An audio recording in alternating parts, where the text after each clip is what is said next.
Hello, you beautiful people. How are you all doing? This is Deepika Chakravarti, and welcome to another episode of Chai Pe Book Charcha, where we talk about a book over a cup of tea.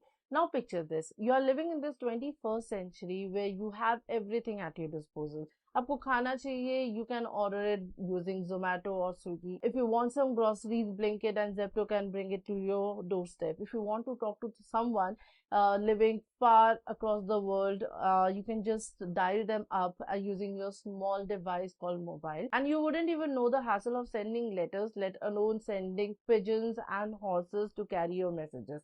Now imagine you are transported to 11th century where you witness and see things that you have only read in your textbook and in most adulterated form. You see all the taboos that your leaders have fought against, and you only thank your stars that you are living in 21st century and you don't have to go through those taboos and live those taboos and see witness those taboos.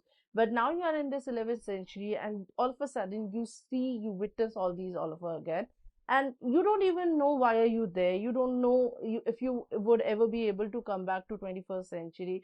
Would you start living your life in the most normalcy possible? Would you start living and make your family there, or would you cling on to the hope of trying to come back to 21st century and keep on looking for ways to come back to this century? What would you do? Now, the book that I'm going to talk about is based on similar lines. The book that I'm going to talk about is Kama's Last Sutra, written by Trisha Das. But before moving into the review, if you are new to this channel, hi, I'm Dr. Deepika Chakravarti. I make lifestyle, travel, and book review videos. If you are interested in any of those, kindly consider subscribing to my channel because it's absolutely free. And with that, let's just dive into the video.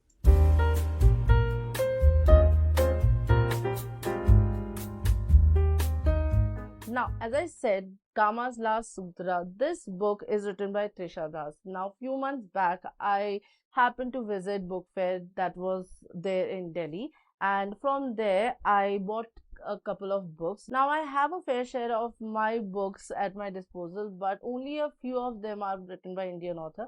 I wanted to have more of Indian authors in my collection. So in that book fair, I decided to buy books written by only Indian authors, and this was one of them. Now, those who say don't judge book by a cover, I am sorry that I did that, because look at this cover, Kama's Last Sutra. This title is catchy. This book cover is catchy. Of course, I wasn't looking for any Kama Sutra poses or Kama Sutra lessons. We have a different book for that.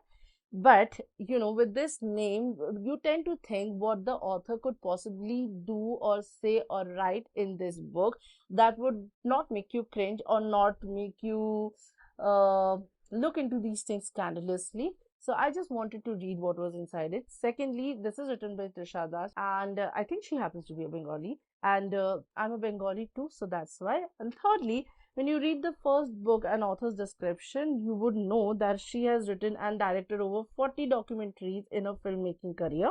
And she has also won an Indian National Film Award 2005 and was UGA's International Artist of the Year in 2003. This was good enough a reason for me to grab this book, and so I did. So, talking about this book is based in 21st century scenario. There's an archaeologist whose name is Tara, and she is a Harvard graduate. She is this educated, beautiful, independent woman who's happened to be an NRI. Now she is all this, but yet not sexually enlightened. She is not in touch with her feminine side, or so to say, to her sensual side. She is in love, or rather say has a crush, has a big huge crush on her boss, whose name is Hari Verma, and even though she feels so strongly about him, she has never been able to confront him, or so to say, has never been able to tell him about her feeling.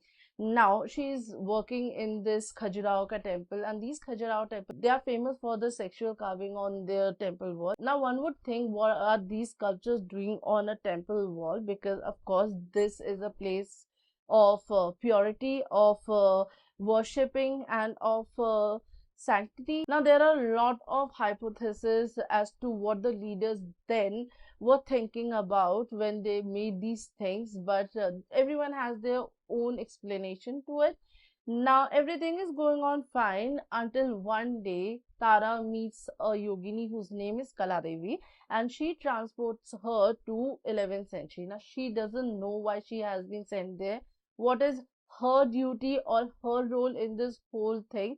And she has time travel. To begin with, she wasn't even sure has this really happened to her, but once she realizes this has happened, she tries to find her way to come back to 21st century, but of course she doesn't find any way to do so.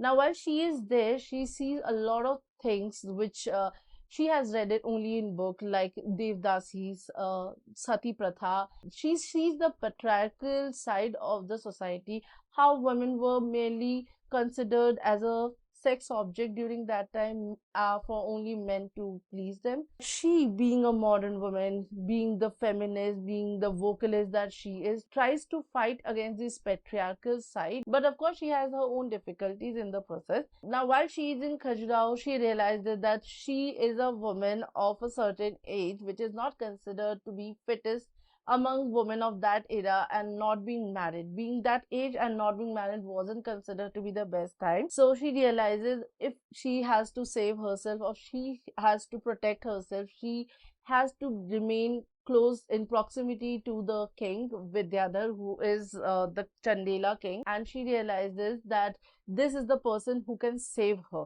Now King Vidyadhara of course tries to ask and try to get the information from her as to where she has come from, but of course she makes all kind of stories and convinces him that she is not a threat. Now when the king sees this beautiful strong-willed woman, he kind of get attracted towards her, so he wants to keep her near him. So he takes her to Kandaria, where the king is actually living, where it is the capital of the state. Now when she reaches there, she realizes that king is married not once but twice, and he is also planning to get married again. Most of the reasons being either love or political alliances.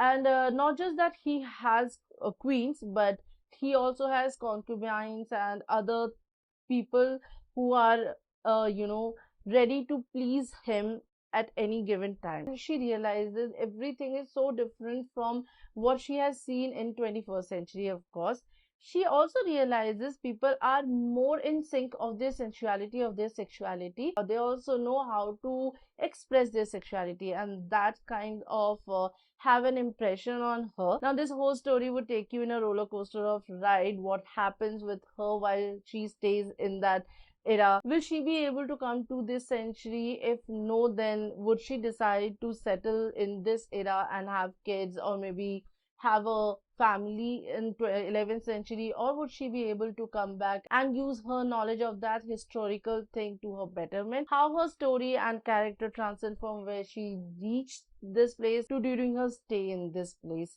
You have to read this book to know what the actual story is all about. This is definitely a hook story, because it kept me glued to it for a very long time until I actually completed this. Again, one thing that I must tell you, just because the name is Kama's Last Sutra, that doesn't mean that this book is full of erotica. This is not an erotica. Definitely has some sections where proximity between a man and a woman has been shown, but that too in a very powerful way. Not just the man showing their powerful approach, but also the female showing their approach towards this act of intimacy. You should read this to know what I'm actually talking about. Overall, I really like this book. I'm gonna give a solid 3.5 out of 5. I definitely like it.